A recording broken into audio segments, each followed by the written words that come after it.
Magandang gabi po.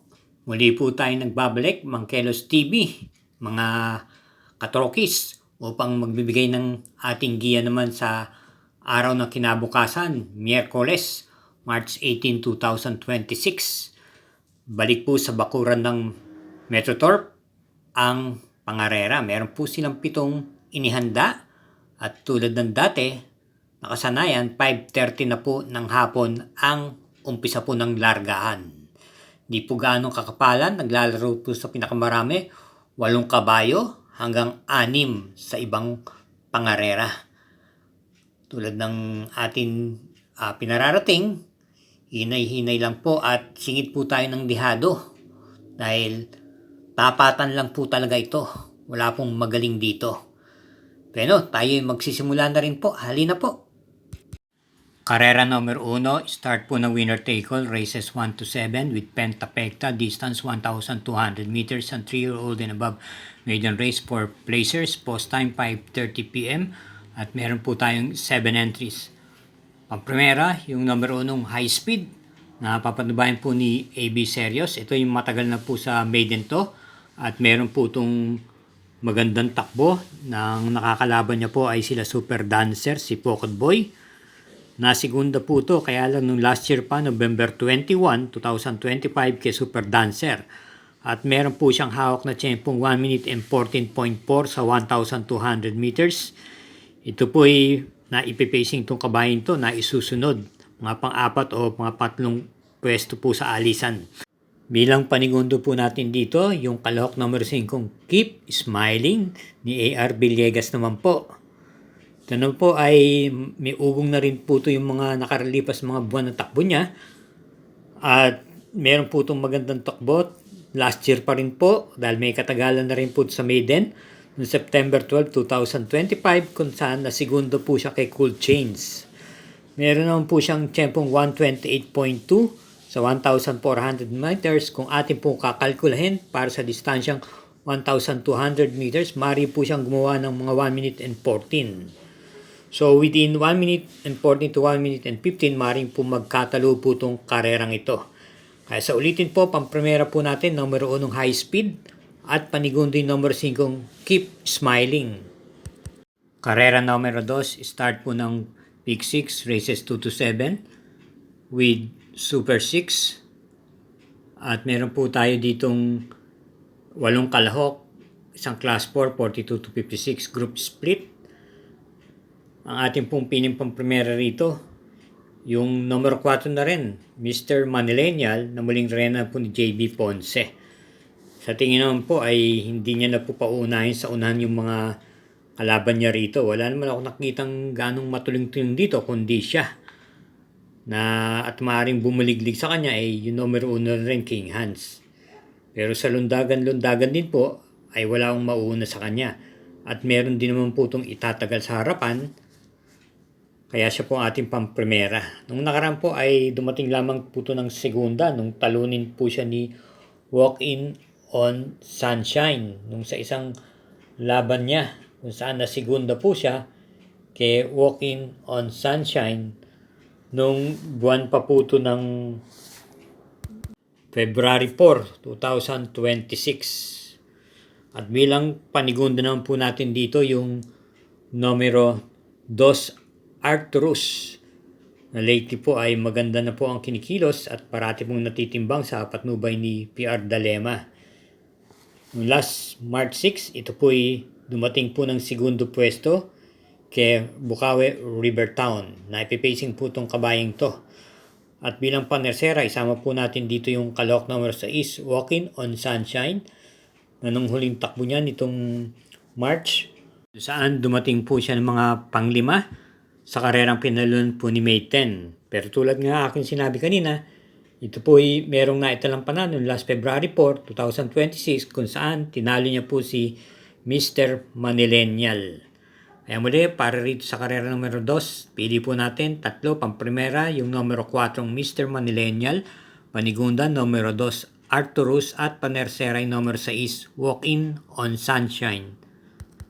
Karera numero 3, start po ng Peak 5, races 3 to 7 Ito po may distansyang 1,200 meters with pentapekta, 3-year-old and above maiden race for placers, at meron lamang po tayong 7 entries.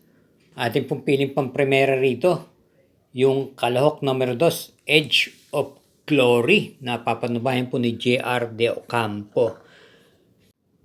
Meron pong takbo to nung nakaraan sa kanyang novato race kung saan na tersera pwesto lang po ito kay Final Gambit. At nag-tempo po siyang 1 minute and 17.8 sa 1,200 meters. Same rider. May tuling din po ito at pwede rin po sa tingin kong isunod-sunod lamang to. At bilang panigundo po natin dito, yung numero 1 Pinagpala na malamang siya po ang magdala ng marcha base sa kanyang itinakbo noong last March 4 kung saan na kwarto pwesto po siya kay Merlocket Falls. Same rider, RC Tabor. At isama po natin bilang panersera yung numero 6, Blue Charm ni AB Serios. Ito naman po ay Mary Mate. Baka sakali pong makapanood ng boxing sa unahan ay may dating po ito. Kaya muli para sa karera numero 3, pamprimera numero 2, Edge of Glory. Panigundo yung numero 1, Pinagpala. At panersera yung numero 6, Blue Charm. Karera numero 4, may distansyang 1,200 meters ang Class 5, 17 to 41 group split with Super 6. At start po ng Peak 4, races 4 to 7, 8 entries. Ang ating pamprimera rito, yung numero 2, Masayang Tunay, muling rendan po ni RC Baldonido. Ito po'y pwedeng isabay sa unahan at i-pacing lamang. Ito po'y may taglay na panalo nung last February 28 kung saan tinalo niya po si Top of the Mark Clairvoyant. Same rider pa rin po, RC Baldonido. At bilang panigunda po natin dito, yung isa sa magdadala ng marcha sa unahan, yung numero 3, Taipan 1 na papatnubayan po ni AM Bufete. May taglay na tuling at pwede rin pong isnod. Noong last December 19, may takbo po ito kung saan dumating lamang po ito ng mga pang-anim na pwesto sa kabahay na lang biglang buhos. Bukod doon, meron pa po siyang isang takbo kung saan nasigunda naman po siya noong last December 5 kay Magnolia Ashley. At bilang panersera po natin dito, yung isa pa rin matuling, numero 5, Sneaky Eyes. Balik renda po kay Emma Garcia ang renda.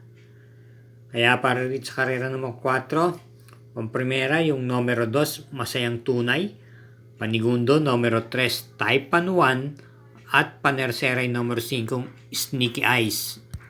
Tuloy-tuloy lang po tayo sa ating pagbigay ng giya. Paalala lang din po, huwag po tayong makakalimot na mag-subscribe. Pakishare na rin po at i-hit po natin yung like at notification bell button. At gayon din naman po, paki-follow na rin po ang Mangkelos TV Facebook page. Salamat po. Karera numero 5, isang Class 5, 17 to 41 group split. Distance 1,200 meters with 6 entries ang couple de numero 1. Ating pong piling pang primera rito, yung numero 2, Maki Boy. Ito po'y may taglay pong rimati itong kabayang to at nagagamayan din po ni NC Lunarto. Baka po makapanood ng bakbakan sa unan dito ay may dating po sa meta. Bilang panigunda lang po natin dito yung coupled entries na number 1 ang Yare, 1 for the road. Ang Yare, alam naman natin ito'y kung gugustuhin, meron din naman ang Kintuling. Pero base doon sa kanyang tinakbo nakaraan noong March 6 kung saan ito po'y nasinguna kay Arigato, pwede na rin po itong isunod-sunod lamang. At yung kakwadro niyang ang Yare ay sa likuran po ito ng gagaling. Dan L. Camanyero naman po ang renda. At kung ating babalikan yung mga previous race yan, yung mga last week o previous week, ito'y natitimbang po ito. Kaya para po dito sa karera numero 5, ang pili po natin, pamprimera, yung numero 2, Maki Boy, at panigunda yung couple entries numero 1, ang Yare, 1 for the road.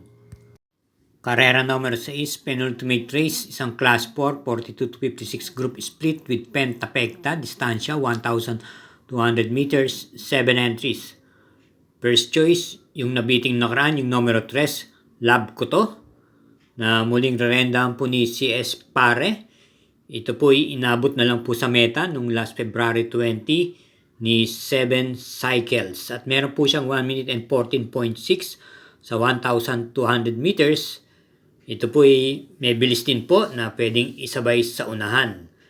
At meron naman po itong naitalang panalo nung nakaraan buwan din ng Pebrero, kung saan nanalo po to noong last February 6, kung saan tinalo niya po si Skylover at winning shot. Kung ating nasusundan, nasa condition po ito ngayon. Hindi po nawawala sa timbangan. Same rider pa rin po. At bilang panigunda natin dito, yung nasigunda nung huling laban niya rin, yung numero 2, Sealed with a Kiss from RM Garcia. Kinambyo po ang renda kay RA Base na medyo binabenas din po. Ito po ay naipipacing po itong kabayong to. Kaya muli sa karera numero 6, pampremera, numero 3, Love Ko To, at panigunda yung numero 2, Sealed with a Kiss. Karera numero 7, last daily double. Paratingan po ito ng winner take all, pick 6, pick 5 at pick 4.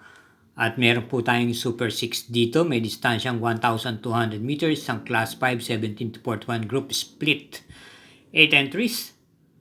First choice, yung di po nawawala sa timbangan lately, may taglay na tuling at pwede rin pong i-pacing. Si Espare Jr. pa rin po ang renda, numero 4, Naughty Angel. Bilang panigunda po natin dito yung numero 3 na baka makadihado pa po ito rito, umaapoy. Edgy Guerra naman po ang rerenda. Depende na lang po sa magiging senaryo sa harapan. Ito'y pwede rin pong sumabay at iparimate. May magantong takbo po ito, kaya lang may katagalan na lang po nung last year pa. At ang kanyang nakakalaban po ay medyo mas matataas pong grupo kumpara rito. Ito po yung nasigunda noon kay Blown Away. Mga last October 14 pa po, 2025. Same rider po, Edgy Guerra. At isama po natin sa rota, yung nagbabalik pistang numero 1, Bisyo Magserbisyo, na may kadalangan lang po tumakbo. Nung nakaraan po ay nag-barrier lang po. Ang problema rito ay may konting bisyo rin naman po to sa aparato. Ito i-rendahan po ni JB Bakaykay. Kaya muli, para sa karera numero 7, pampremera yung numero 4, Naughty Angel. Panigunda yung numero 3, Umaapoy. At panersera yung numero 1, Bisyo Magserbisyo. Sa muli po, sa lahat at lahat, akin po pinarating po ang akin pasasalamat sa inyong pagsubaybay sa Mangkelos TV. Hinay-hinay lang po sa ating paglilibang at lagi po tayong iingat sa ating pag-uwi. Good luck po and thank you again for watching.